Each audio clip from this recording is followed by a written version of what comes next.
ఆవకాయ ఆంజనేయ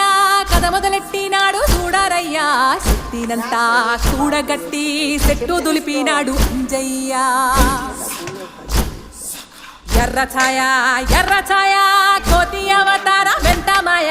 కత్తి సేత పట్టకుండా కాయ కోసినాడు కపిలయ్య